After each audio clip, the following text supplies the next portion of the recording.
guys, Multiclass Gamer here. Welcome to Let's Play SpongeBob SquarePants Revenge of the Flying Dutchman on Game Boy Advance.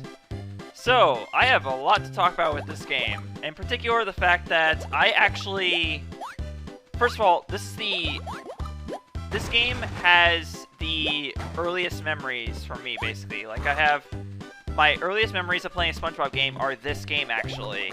Not Operation Krabby Patty, despite the fact that Operation Krabby Patty came before this game. Yeah, Operation Krabby Patty is the oldest SpongeBob game that I remember playing growing up, but this one I actually remember playing before I had Operation Krabby Patty. Like, way back when I was in 1st or 2nd grade. In fact, this game came out September 10th, 2002. That's the day after my 7th birthday. And also, as you guys know, I have a history with the console version of this game. I originally did a walkthrough of the console version back in 2011, which is my most viewed series I've ever created.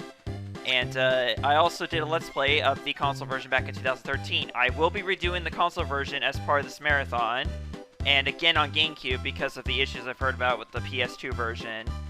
But yeah, this time we're playing the Game Boy Advance version. Why?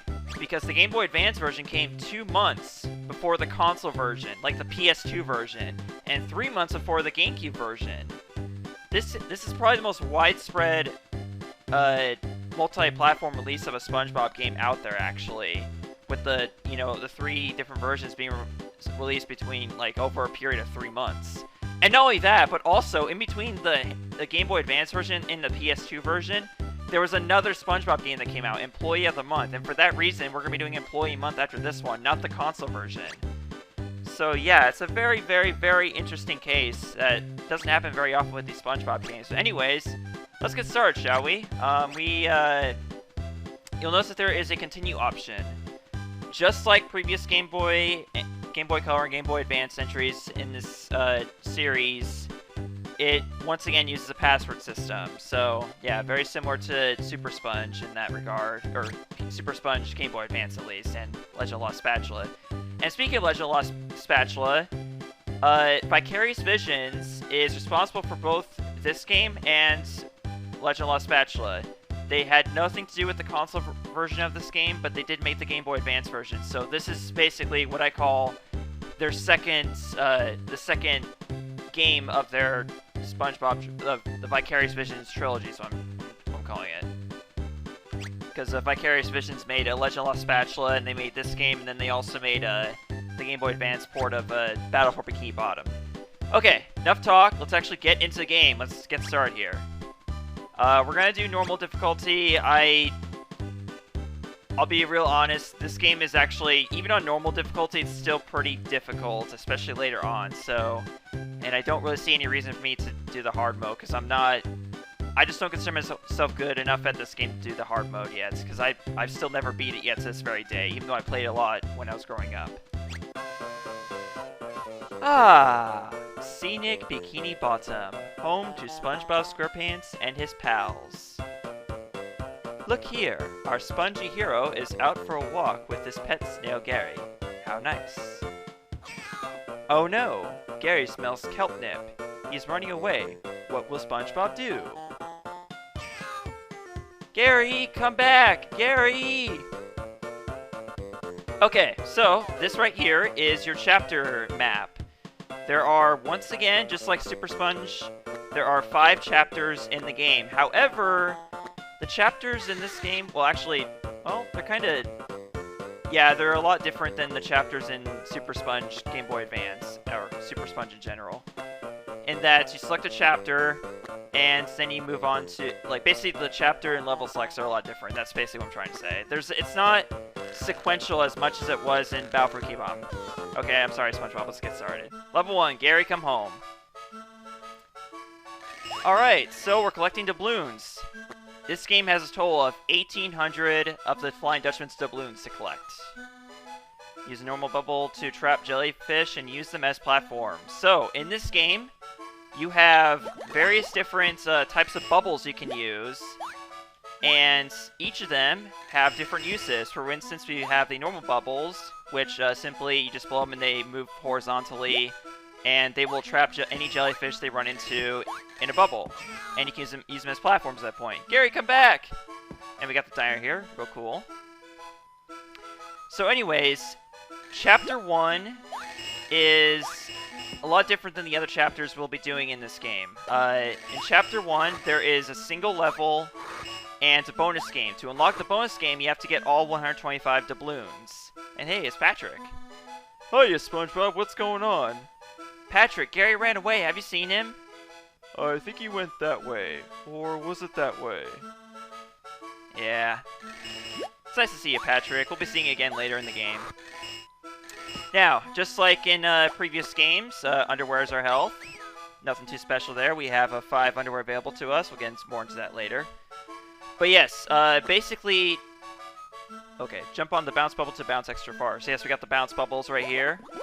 You can only have one type of bubble at a time, so that's where some of the strategy comes in this game, and sometimes you have to have different bubbles. Like sometimes in order to progress, you have to have a certain bubble, so you'll have to go back into level or whatever in order to find the bubble that you need in order to move on. Great piece, Squidward. Great piece. Excellent playing, Squidward. Oh no, it's you. Will I ever have some peace and quiet so I can practice? Aw, it's nice to see you, Squidward. Yeah, they kind of introduced us to all the main characters of the, of the show in this level, and pretty much a lot of them will come back later on. But this is just kind of a way of introducing you to the characters, so that way, just a reminder of who the main characters are if you don't watch the show very much. And hey, it's Gary. Gary, come back! Wait, he phased out of existence as soon as he went off screen. Dang it! Oh, that Gary. Don't you hate when your pet does that? Use the strong bubble to remove barriers and enemies. Okay, so the strong bubble. It's very strong. Very, very strong. Not only does it bust through those blocks we just destroyed, but it also kills Jellyfish. Watch this. That's horrible. It actually kills wildlife. That's terrible. My god. Well, at least the jellyfish respawn, so there's that at least. So you don't have to feel too bad with that. But still, it's actually kind of gruesome if you think about it. Okay. But yes, basically in every single chapter, there is a chapter bonus, and to unlock the chapter bonus, you have to get all the balloons in every single level. And it just so happens that Gary Come Home is the only level of Chapter 1. So to get the chapter bonus, you just have to get the 125 doubloons in this level, which is very simple. Jump on the float bubble to be carried to high places. So I think this is pretty much all 4 of the types of bubbles. There's normal bubbles, the bounce bubbles, the strong bubbles, and the float bubbles. Okay, now he's going vertical. Okay. We'll use the float bubble to get up here. But yeah, basically completing the levels in this game, it really comes down to just utilizing the bubbles well, basically. That's all you have to do to get through most of these levels. Otherwise, there's a little bit of tough platforming here and there. But for the most part, it really just comes down to how well you utilize the bubbles. That's pretty much how this game goes. Gary, I finally found you! What's Gary found? Look, Gary, a treasure chest. Uh-oh. Ah, ha, ha, ha, ha, ha! At last, I'm free! I'm free! Wow, are you a genie? No, I was in prison. I was enjoying a peaceful slumber in that bottle when you came and woke me up. So you're a genie? Do I get to make a wish? Arrgh! No, you don't get to make a wish. But you're a genie, and I let you out of the bottle. I'm not a genie, you imbecile. I'm the fearsome flying Dutchman. The greatest pirate that ever lived. So when do I get my wish? Arrgh! Okay, if you go away, I'll grant you one wish. But first, you must help me find my lost pirate treasure. 10 of my greatest treasures are lost somewhere around Bikini Bottom, along with my hoard of golden doubloons. Find all my treasures and I'll grant your wish. Now leave me alone! I'm off to relive my old pirating days. Let's go, Gary. We're on a treasure hunt. And so there you have it. The goal of this game is to collect the 10 lost treasures of the Dutchman, as well as his doubloons if you can. Now, like I said, there are a total of 1,800 doubloons, and now we know there are also 10 treasures. There's a lost Dutchman treasure at the end of every single level. So there's 10 levels in the game, not including the final level of the game. Like, collect all 3 treasures to unlock the Dutchman's treasure. So you would imagine that it would be kind of like collecting those items at the end of the Super Sponge levels. Well, no, it's actually different because in this game, they are inside these treasure chests, and in order to unlock the treasure chests, you have to find 3 keys throughout the levels. So if you're not trying to complete the game 100%, like collecting all the doubloons and whatnot, your only goal is just those 3 keys throughout the levels. Press A to tuck into small areas and avoid enemies. So yes, throughout the game you'll have these small areas you can jump into, and that will allow you to avoid some of these enemies that will come below you. So yeah, it's another thing that you'll run into, especially in a lot of these especially in underground areas, kind of. Although we're not necessarily underground, you can see the sky right there, but still. Either way. But yeah, collecting all the doubloons in this level is not that difficult at all. But in some of the later levels, honestly, that's what the real challenge is trying to collect all the doubloons. And thankfully, do not worry, in this game you do not lose doubloons for getting hit by enemies or hazards. You don't lose doubloons or anything like that. Press and hold A while in the air to glide. So you don't have a double jump, but instead in this game you have a glide if you press A button again after jumping. Now, this glide also comes back in the console version. I won't spend too much time comparing the console version and the Game Boy Advance versions because there's a lot of differences. Like, this is, you could arguably say, like, it's debatable that the game, well, I don't know if I call it debatable. I mean, like, you could say that the Game Boy Advance version of Super Sponge is just a scaled-down PS1 game. In this case, there are many differences between the Game Boy Advance version and the console versions. So much, and in fact, in this case, the Game Boy Advance versions came first. So you could say that the console versions are scaled-up versions of the Game Boy Advance version. I don't know. Either way, we got probably the biggest challenge of this entire level is just avoiding these 2 jellyfish. But again, you got these small areas that allows you to avoid them. And actually, we're at the end of level, coming up at the end of the level here too. All we gotta do is just bounce up to the top here, and there we go. We got 125 doubloons, and we're about to unlock the treasure, the pirate's treasure of the level, or the Dutchman's treasure of the level. So with that, you put in the 3 keys, and there you go, you get your treasure. And it is the Medal of Dishonor. So, as you can see there, we got a chapter bonus unlocked for getting all 125 doubloons. In every chapter of the game, you have to get all the doubloons in every level of the chapter in order to unlock the chapter bonus. In this particular case, the chapter bonus is Jellyfish Jam, the bonus game. In chapters 2 through 4, the chapter bonus is actually an extra pair of underwear, so you get to upgrade your health if you get all the doubloons in the future chapters. Alright, so in this bonus game, we get to boogie down with the jellyfish. Watch the jellyfish's moves first, then repeat its move to earn bonuses. So basically, it's a game Simon Says. That's all there is to it. The further you get, the more 1-ups you win. So there is no completion bonus to play in this game. It's just a matter of getting extra lives. That's all there is to it. Alright, so let's see how far I can go. Starts with simple, like basically it's just 1 move for the first time, 2 moves for the second time. It's just, it adds 1 move as you progress. That's all there is to it. So that's how it gets harder.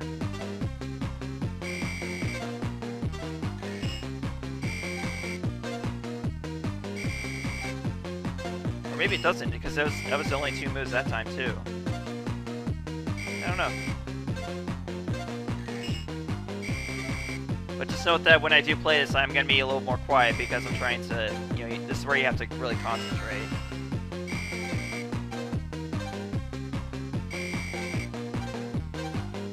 There we go.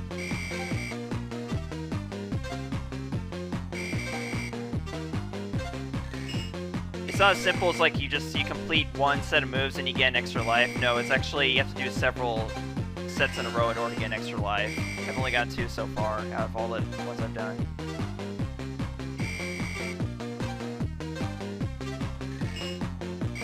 It doesn't take long for me to start screwing up, but still the extra lives always help.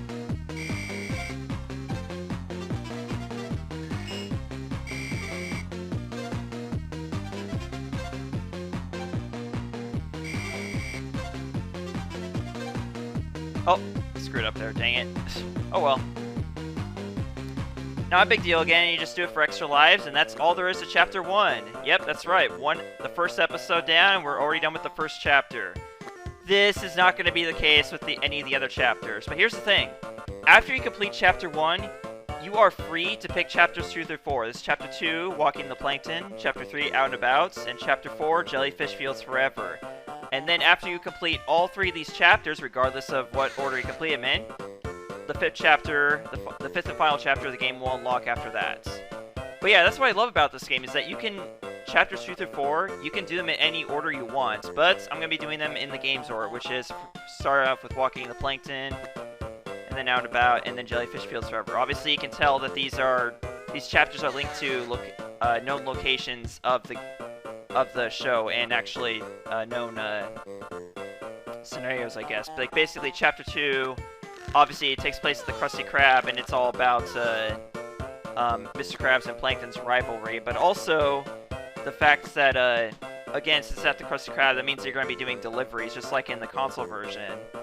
So, I mean, like, just because it's at these locations, obviously, doesn't mean you're going to be at these locations. Like, for instance, although Chapter 2 itself is at the Krusty Krab, the three levels you have are not going to be at the Krusty Krab, if that makes any sense.